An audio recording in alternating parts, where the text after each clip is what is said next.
everybody. Just wanted to give everybody the evening update. So today started out pretty normal for us. We started doing some e-learning and Vera working in her workbook with her letters. While they did that, I got some breakfast ready. While getting breakfast ready, I did notice that Adele's cough that she's had for a few days seemed just a little bit more frequent today. And then while we were finishing up her e-learning, she had a little bit of trouble talking, and she's like, "Mommy, my throat kind of hurts." And I was like, "Well, how long has it been hurting for?" And she said, "Well, probably for a few days." So I was like, "Oh, great." So kept an eye on her, and it seemed to get a little bit scratchier throughout the morning. So I called the doctor to see what they recommended, and they said, "Let's schedule a virtual appointment." So I said, "Okay, let's go ahead and do that." And in the afternoon, we were scheduled for an appointment.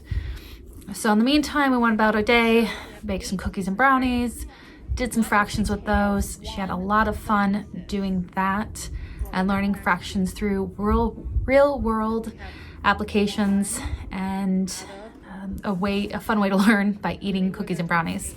So that was good, good distraction until we heard from the doctor. We met with the doctor in the afternoon, and they said, because of Dad and his pending results, let's go ahead and see if we can, one, put a rush on Dad's results. Don't know if it's possible, but we can try. And two, let's see about at least getting her tested for strep. I said, "Okay, whatever you want to do. I just wanted to see what you thought." Didn't say I wanted her tested or anything, just was like, "Hey, should we keep keeping a closer eye on this? Or is there anything that we can do if we need to treat this if it gets worse?" So then she got talking about it, and she goes, "You know what? I feel that we're missing a lot of people. I feel that the test results that are coming back aren't always accurate. I think it'd be best to test her as well." So I said, "Well, whatever you think." So she goes, "Can you come in now?" I said, "Okay." So she gave us the address for the drive-up site she wanted us to go to. We pulled up into the lot, and what you do first is they have you pull up to a sign, you call, somebody comes out and takes your name and information, goes back in and double checks it, and then they give you a slip of paper. You pull up to the next point, security, show them your piece of paper, they have you pull up to a drive-through. At the drive-through, we waited for a few minutes while they got the tests together, and then they came out, and Adele was okay going. I wouldn't say great, but okay. But when she saw the swabs, she freaked out a little bit. She actually, once we got her calmed down, I held both of her hands. We were in the car, of course. And once I got her calmed down, they did the test, and she didn't flinch. She was like, "That's it?" And I was like, "Yeah, that's it." So she's actually said the strep test was worse than the COVID test. Go figure. But I'm hoping they got back far enough, though, because they did not seem to swab very far. So I don't know how that works.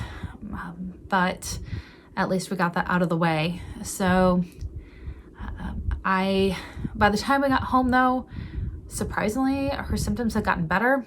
Still a bit of a scratchy throat, she said, but the cough was pretty much non-existent the rest of the afternoon and even this evening.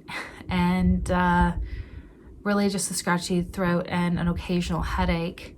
So I'm hoping nothing else develops. She does have chronic migraines at her age, so it could be something related to that as well, or her sinus issues. So again, we're hoping it's that, but just wanted to keep everybody updated on the new twist. So Josh, with his information, what we did this morning is we touched base with the doctor and said, "Hey, we're told that you are going to be giving us the results. What's going on?" They said, "Let's check with the doctor. We'll call you back." So they called us back, and they said that we aren't going to be the ones to give you the results. It's actually going to be the center and the hotline that you just talked to. We're like, "Okay." We keep going back and forth. What is going on? And they said, "We called personally to the hotline, talked to somebody. We can assure you that it will be them and that it will be handled." Okay. So I had Josh call the hotline back just to make sure one last time that we actually have the truth this time, since it's been a game of ball back and forth. And they said that yes, they had in fact talked to the doctor. Yes, they would have the results and be giving those, when they have the results, I apologize. When they have the results, they would be giving those to us. They did say that they could finally see Josh in the system and the results are still pending. So we have heard, they said, of results taking 12, even 17 days at times. Today's day 9, did not hear anything back. Tomorrow, day 10. So we're approaching that, let's hope. In the meantime, Josh is doing okay. Not so much of a headache or the fever anymore. Low grade fever, still 99-ish, which is a little bit high for him. He usually is about 97. He's a little low usually. His normal average everyday temperature. So then we went ahead and I double checked. Shortness of breath still there, but no worse, so that's good.